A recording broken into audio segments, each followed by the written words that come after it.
नमस्कार, मैं हूं करिश्मा श्रीवास्तव और आप देख रहे हैं INS न्यूज प्लस। खबरों की शुरुआत करें उससे पहले एक नजर हेडलाइंस पर।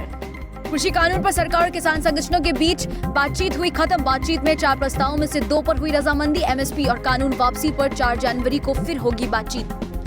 सरकार और किसानों की वार्ता के बीच लंच ब्रेक में किसानों के लिए आया लंगर। मंत्रियों ने भी खाया प्लेट उठाकर। मंत्री भी लगे कतार में। नरेंद्र सिंह और पीयूष गोयल ने चखा लंगर। कोरोना वायरस के नए स्ट्रेन के चलते इंटरनेशनल उड़ानों पर रोक। 31 जनवरी तक सरकार ने उड़ानों पर लगाई पाबंदी। केवल चयनित उड़ानों को ही संचालन की अनुमति। दिल्ली के बॉर्डर्स पर पिछले करीबन 35 दिनों से चले आ रहे किसान प्रदर्शन के बीच सरकार और किसानों के बीच बातचीत आज एक बार फिर पटरी पर लौट आई है। विज्ञान भवन में बुधवार को सरकार और किसानों के बीच छठे दौर की बातचीत हुई। इस बातचीत में मोदी सरकार की ओर से कृषि मंत्री नरेंद्र सिंह तोमर और रेल मंत्री पीयूष गोयल के साथ तमाम नेता मौजूद रहे और किसान संगठनों की तरफ से किसान के नेता भी शामिल हुए।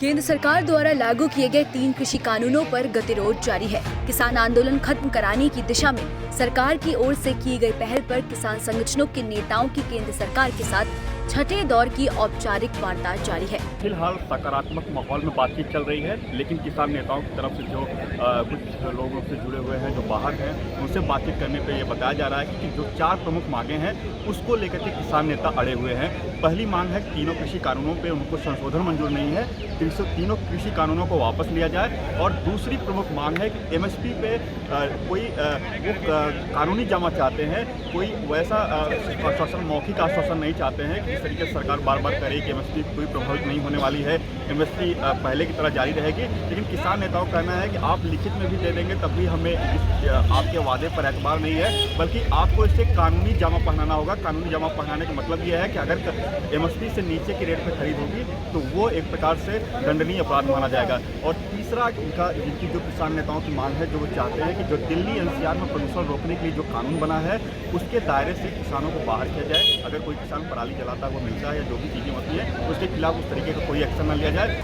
हालांकि सरकार और किसान संगठन पहले से तय मुद्दों को लेकर अपने अपने रुख पर कायम है, मगर उन्हें इस वार्ता से समाधान के रास्ते निकलने की उम्मीद है। कृषि मंत्री के अलावा दूसरे मंत्री भी इस बातचीत में शामिल हैं। वहीं दूसरी ओर किसान यूनियन के भी 41 लोग बातचीत के लिए शामिल हुए। सरकार से बातचीत से पहले मनजिंदर सिरसा ने कहा कि अगर सरकार चाहती है कि आंदोलन खत्म हो तो उन्हें तीनों कानून वापस लेने चाहिए। ਸਾਨੂੰ ਪੂਰੀਆਂ ਉਮੀਦਾਂ ਨੇ, ਸਾਨੂੰ ਪੂਰਾ ਯਕੀਨ ਆ। ਅਸੀਂ ਤੁਹਾਨੂੰ ਪਹਿਲਾਂ ਫਿਰ ਕਹਿ ਰਹੇ ਹਾਂ ਨਾ, ਅਸੀਂ ਕਿਸਾਨ ਵੀਰਾਂ ਵਾਸਤੇ ਕਹਿ ਰਹੇ ਹਾਂ ਹੌਸਲੇ ਬੁਲੰਦ ਰੱਖਿਓ, ਜਿੱਤੋਗੇ ਜ਼ਰੂਰ ਤੁਸੀਂ। ਇਹ ਜਿੱਤ ਹੋਣੀ ਨਿश्चित ਆ। जो इस तरीके की देश और दुनिया के अंदर भावना, इस जित को रोक नहीं सकता। और हम आज सरकार को भी एक बात कहना जरूर चाहते हैं कि सरकार को किसानों की भावनाओं को समझना चाहिए, ये भावनाओं के अनुकूल फैसला लेना चाहिए। आज देश का किसान अन्नदाता जो है सड़क पर है। हालांकि सरकारों ने बहुत कोशिश की इस आंदोलन को रोकने की, कुचलने की, पर सरकारों के सारे मंसूबे फेल। वहीं 35 दिनों से गाजीपुर बॉर्डर पर जमे किसानों के साथ भाकियू के प्रवक्ता राकेश टिकैत ने कहा कि हमें उम्मीद है सरकार को कुछ ज्ञान प्राप्त हुआ होगा। हमारा रुख सरकार की वजह से अड़ियल हुआ है। ये किसान सिर्फ कारोबारियों के फायदे वाला है। अगर सरकार 35 दिन में बाद में भी नहीं सुधरी और उसकी समझ में नहीं आया, उसको 35 दिन बाद में भी ज्ञान प्राप्ति नहीं हुई, तो फिर भाई इस सरकार का फिर कुछ नहीं हो सकता। वैचारिक क्रांति बंदूक से दबा सकते हैं क्या? विचार से उत्पन्न।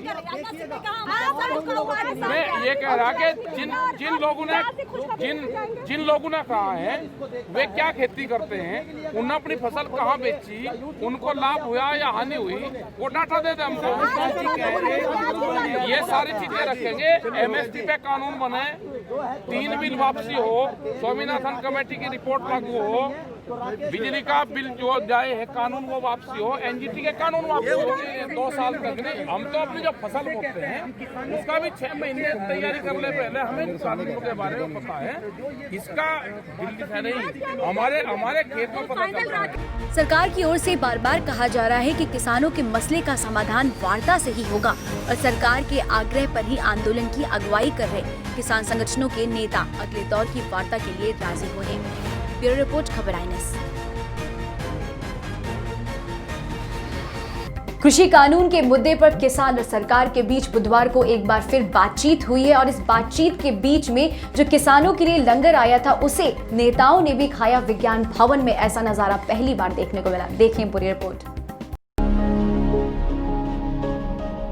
विज्ञान भवन की कई बैठकों में सरकारी लंच ठुकराकर लंगर का खाना खाने वाले किसान नेताओं का बुधवार को मंत्रियों ने भी साथ दिया।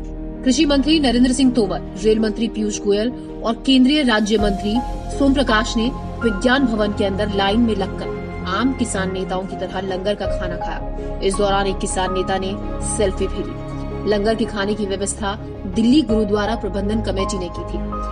दरअसल विज्ञान भवन में दोपहर करीब 2:30 बजे से शुरू हुई छठे राउंड की मीटिंग के बीच जब लंच ब्रेक हुआ तो मोदी सरकार के 3 मंत्रियों ने सकारात्मक संदेश देने के लिए किसान नेताओं से कहा, आज हम भी लंगर का खाना आपके साथ चखेंगे। इस पर किसान नेताओं ने कहा, इससे अच्छी बात और क्या हो सकती है कि सरकार और किसान आज साथ साथ खाना खाएंगे। फिर कृषि मंत्री तोमर, रेल मंत्री पीयूष गोयल और केंद्रीय राज्य मंत्री सोम प्रकाश ने लाइन में लगकर लंगर के खाने का स्वाद लिया। इस दौरान एक किसान नेता ने गोयल के साथ सेल्फी भी ली। ब्यूरो रिपोर्ट, खबर IANS।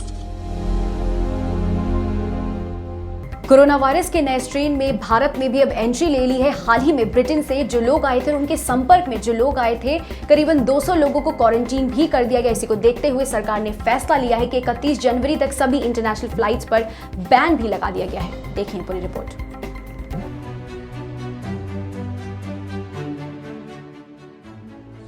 कोरोना वायरस के नए स्ट्रेन ने भारत में एंट्री कर ली है। हाल ही में ब्रिटेन से भारत आई फ्लाइट के यात्री और उनके संपर्क में आए 200 लोगों को क्वारंटीन किया गया है। भारत में 20 लोग अब तक इस ट्रेन से संक्रमित हो चुके हैं। ब्रिटेन से भारत आई फ्लाइट के करीब 81 यात्रियों को एयरपोर्ट के नजदीक एक होटल में रखा गया है और ये सभी लोग इस क्वारंटीन सुविधा का सरकारी नियमों के तहत भुगतान भी कर रहे हैं। वहीं 100 से ज्यादा लोगों को छतरपुर स्थित संस्थागत क्वारंटीन में रखा गया है। लेकिन चिंता की बात यह है कि नए वेरिएंट के दर्ज हुए मामलों में अमेरिका के बाद भारत दूसरे नंबर पर है। ब्रिटिश सरकार ने हाल ही में घोषणा की थी कि उनके देश में पाए जाने वाले वायरस की नए वेरिएंट 70% तक अधिक संक्रामक है। ब्यूरो रिपोर्ट, खबर IANS। कोरोना वायरस के नए स्ट्रेन और ब्रिटेन से आई हुई यात्रियों पर तमाम जानकारी दे रहे हैं हमारी संवाददाता मोहम्मद शोएब। भारत में कोरोना वायरस के नए स्ट्रेन से अब तक 20 लोग संक्रमित पाए गए हैं। ये सभी लोग ब्रिटेन से आए हुए थे। इससे पहले मंगलवार को केंद्र स्वास्थ्य मंत्रालय द्वारा 6 लोगों की इस नए संक्रमण से पुष्टि की गई थी, जिसके बाद 14 और लोग संक्रमित पाए गए हैं। कुल संख्या अब 20 हो चुकी है। मैं इस वक्त मौजूद हूँ दिल्ली के एरोसिटी इलाके में और इस होटल में 81 लोगों को क्वारंटाइन किया गया है और ये सभी लोग ब्रिटेन से आए जो संक्रमित लोग थे उनके साथ सफ़र कर रहे थे।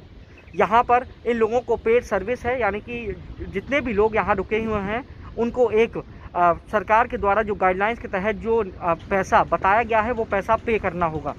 साथ ही यहाँ PCR वैन भी तैनात की गई है ताकि इनकी सुरक्षा और कोई यहाँ से जा ना पाए, इस बात का भी सुरक्षा सुनिश्चित की जा रही है। होटल के अंदर जितने भी क्वारंटाइन लोग हैं उनके लिए एक अलग से फैसिलिटी दी जा रही है, यानी कि पूरा स्पेस जो है एक अलग कर दिया है। नॉर्मल जो गेस्ट हैं वो भी इस होटल में फ़िलहाल स्टे कर रहे हैं।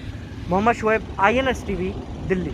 भारत में कोरोना का कहर तो अब भी बरकरार है, लेकिन राहत की बात यह है कि दैनिक मामलों में रोजाना कमी देखने को मिल रही है। पिछले 24 घंटे में भारत में 20,000 से ज्यादा नए मामले सामने आए हैं, जिसके बाद आंकड़ा 1 करोड़ 2 लाख के पार पहुंच गया है। लेकिन राहत की बात यह है कि ठीक होने वालों की संख्या 98 लाख के पार पहुंच गई है। देखें पूरी रिपोर्ट और जाने क्या है कोरोना का हाल देश में।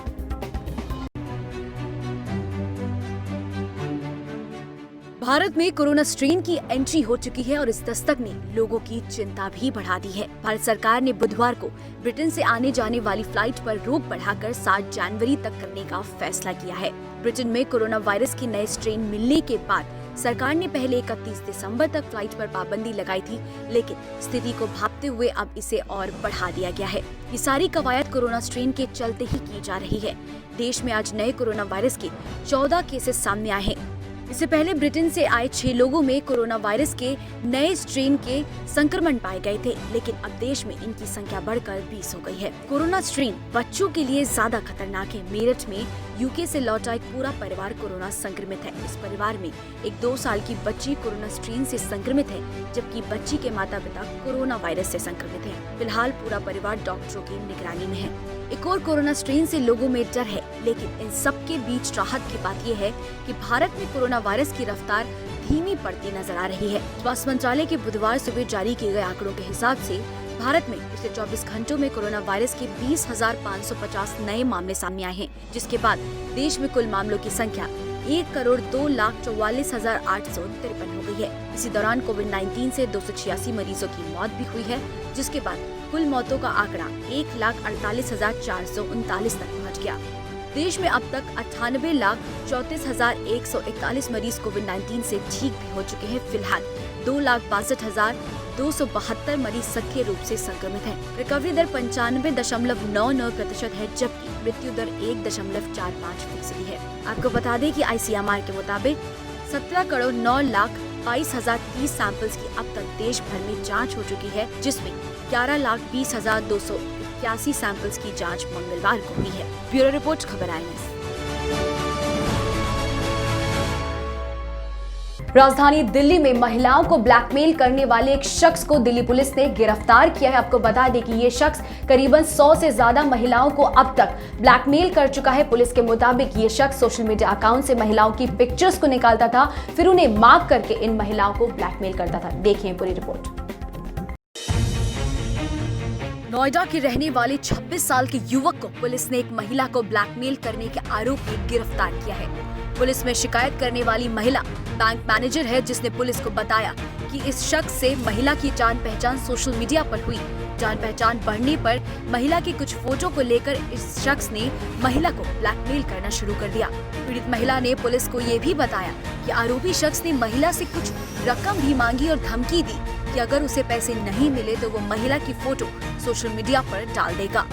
महिला की शिकायत के बाद पुलिस ने आरोपी शख्स को गिरफ्तार कर लिया और पुलिस पूछताछ में सामने आया है कि 2018 में भी इस शख्स पर इसी तरह के 2 मामले दर्ज हुए थे। पुलिस जांच में ये भी पता चला है कि अब तक 100 से ज्यादा महिलाओं को ये शख्स इसी तरह से परेशान कर चुका है। ब्यूरो रिपोर्ट, खबर INS। फिलहाल INS न्यूज प्लस बुलेटिन में इतना ही। इजाजत दीजिए, नमस्कार।